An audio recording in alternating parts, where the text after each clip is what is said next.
प्रदेश संगठन समन्वयक जोत सिंह बिष्ट ने पत्रकारों से वार्ता करते हुए कहा कि भारतीय जनता पार्टी की सरकार भ्रष्टाचार में पूरी तरह से डूब चुकी है। हर दिन बीजेपी सरकार के अलग अलग विभागों में भ्रष्टाचार उजागर हो रहे हैं। सरकार द्वारा अधीनस्थ चयन सेवा आयोग में व्याप्त भ्रष्टाचार के घोटाले की जांच के नाम पर लीपापोती की जा रही है। जांच के दौरान 1 दर्जन से अधिक लोग गिरफ्तार किए गए हैं। सरकार लीपापोती कर घोटाले में संलिप्त बड़े लोगों को बचा रही है। 2017 से लेकर अब तक अधीनस्थ चयन सेवा आयोग द्वारा आयोजित की गई भर्तियों में लगातार घोटाले हो रहे हैं। तो एक तरफ कांग्रेस पार्टी जहां मांग कर रही है एसआईटी का गठन कर जांच कराई जाए, तो वहीं दूसरी तरफ आम आदमी पार्टी भी लगातार हमलावर है।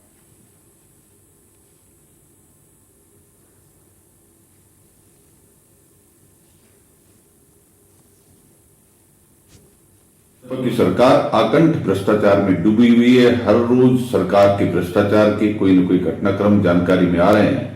अधीनस्थ चयन सेवा आयोग 2017 के बाद जितनी परीक्षाएं आयोजित करता है, कोई परीक्षा ऐसी नहीं जिसमें भ्रष्टाचार या घोटाला न हुआ हो। हर परीक्षा के पेपर लीक हुए और जिसका परिणाम था कि इस राज्य के बेरोजगार नौजवान जो बड़ी आस लगा करके ये उम्मीद कर रहे थे कि इन परीक्षाओं में शामिल होकर के उनको सरकारी विभाग में नौकरी मिलेगी, उनके सारी आशाएं धूल दूसरित हुई है। आज अधीनस्थ चयन सेवा आयोग के अध्यक्ष वरिष्ठ आईएएस अधिकारी एस राजू का इस्तीफा इस बात का प्रमाण है कि सरकार भ्रष्टाचार की गंगा बहा रही है। उत्तराखंड अधीनस्थ सेवा चयन आयोग की भर्ती घोटाले में 13 लोगों की गिरफ्तारी के बाद चेयरमैन एस राजू अपने पद से इस्तीफा दे चुके हैं। आईएएस एस राजू ने नैतिकता के आधार पर यह इस्तीफा दिया है। इंडिया न्यूज संवाददाता ने एस राजू से खास बातचीत की। क्या कुछ उन्होंने कहा, सुनिए जरा। उत्तराखंड के कुछ ईमानदार आईएएसों का अगर आप नाम गिनेंगे तो उसमें से एक नाम है एस राजू साहब का। और 2016 से एस राजू साहब यहाँ पे यूके SSSC के चेयरमैन हैं। और पिछले दिनों जिस तरह से विवाद हुआ उसके बाद आपने यहाँ पे इस्तीफा दिया है।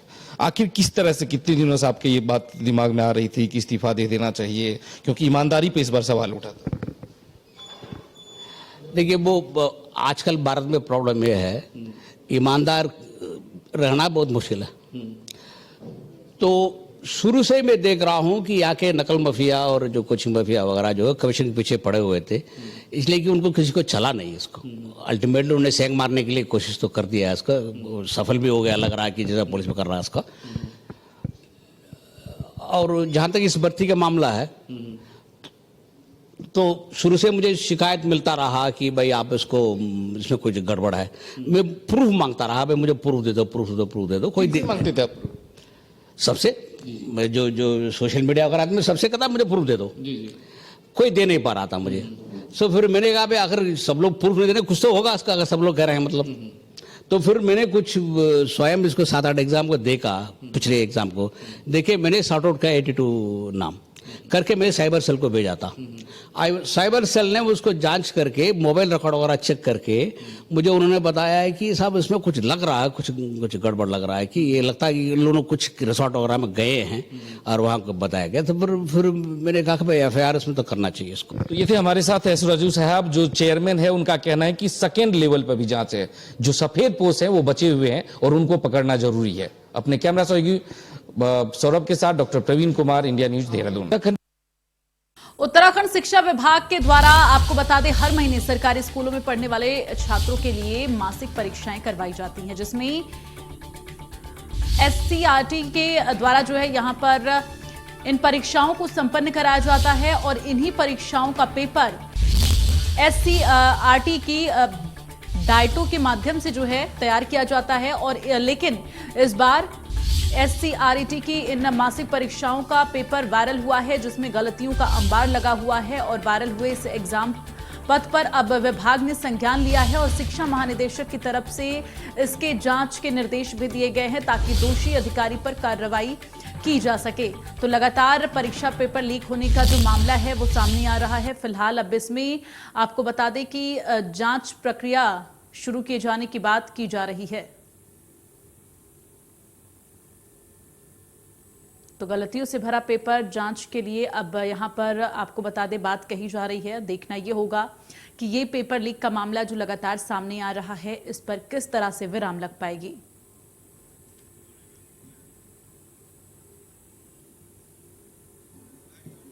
एक जांच कमेटी बना दी गई है और किस डाइट ने वो पेपर बनाया है इस विषय पर इसकी जांच हो रही है। फिर उसके बाद जो है इस पर एक्शन होगा। तो इस पर जांच कमेटी डीजी सर ने बना दी है और 15 दिन के अंदर जो है इनको जांच रिपोर्ट देने के लिए कहा गया है।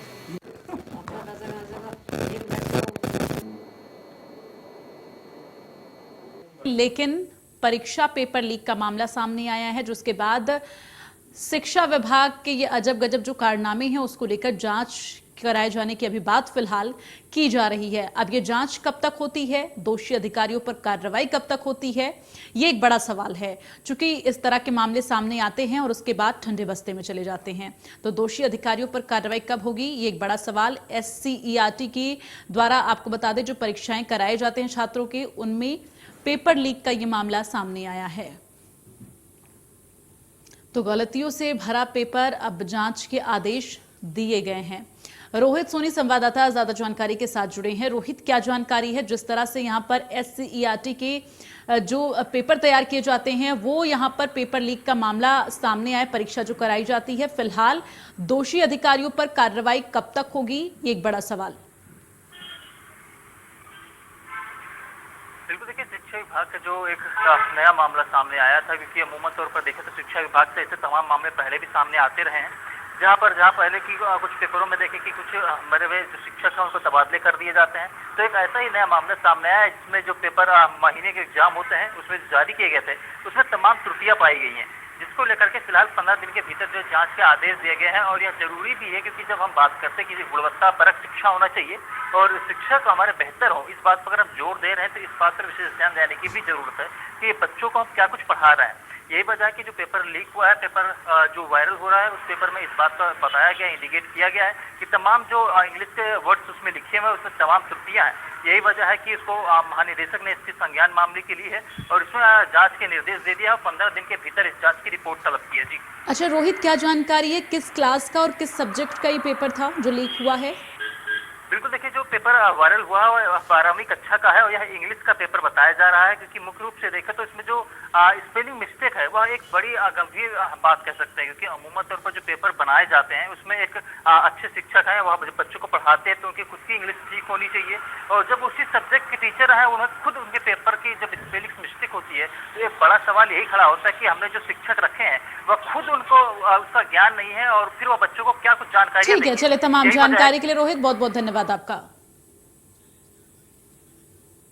प्रदेश के संस्कृति और पर्यटन मंत्री सतपाल महाराज हनोल में मौजूद महासू देवता के मंदिर में पहुंचे, जहां उन्होंने प्रसिद्ध मेला जागड़ा से पूर्व व्यवस्थाओं को लेकर अधिकारियों की बैठक ली और सतपाल महाराज ने सबसे पहले भारतीय पुरातत्व सर्वेक्षण के अधिकारियों के साथ महासू देवता मंदिर का निरीक्षण किया और मंदिर परिसर में हुए निर्माण कार्यों में खराब गुणवत्ता को लेकर अधिकारियों को फटकार भी लगाई।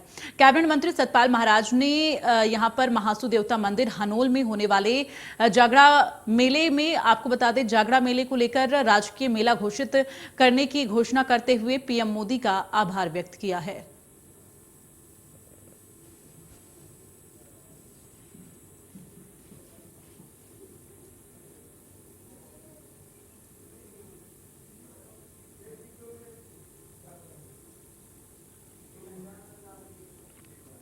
और चलिए आगे बढ़ते हुए आपको बता दें चमोली से बड़ी खबर है, जहां बद्रीनाथ राष्ट्रीय राजमार्ग खुल गया है। राष्ट्रीय राजमार्ग यातायात के लिए सुचारू हो चुका है।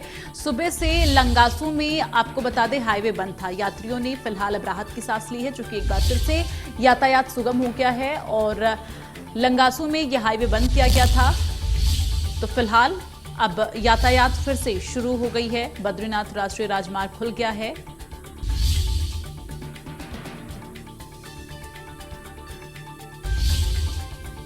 तो सुबह से लंगासू में हाईवे बंद था, फिलहाल अब ये जानकारी मिल रही है।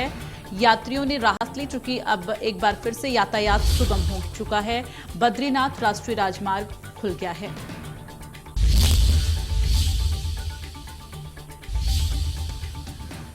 धामकेश्वर विकासखंड खिरसू पौड़ी गढ़वाल के इंटर कॉलेज में साल 2017 में 17 जनवरी से आपको बता दें कि TPTA शिक्षक शिक्षिकाएं नियुक्त किए गए और साल 2018 के मई महीने में रेखा रावत और दिसंबर महीने में सीमा और विपिन विद्यालय छोड़ के चले गए। प्रधानाचार्य अरविंद नेगी ने इन शिक्षकों की नियुक्तियों की जानकारी सूचना के अधिकार में मांगे जाने पर उपलब्ध करा दी। और प्रधानाचार्य अरविंद नेगी का कहना है कि विद्यालय के तत्कालीन प्रबंध संचालक द्वारा विद्यालय में नियुक्त पीटीए शिक्षकों को मानदेय की परिधि में लाने के लिए वर्ष 2016 की एक फर्जी उपस्थिति पंजिका तैयार की गई और उन्हें भी उस फर्जी पंजिका में हस्ताक्षर करने हेतु दबाव बनाया गया, जिसका विरोध करने पर उनका तरह तरह से उत्पीड़न किया गया।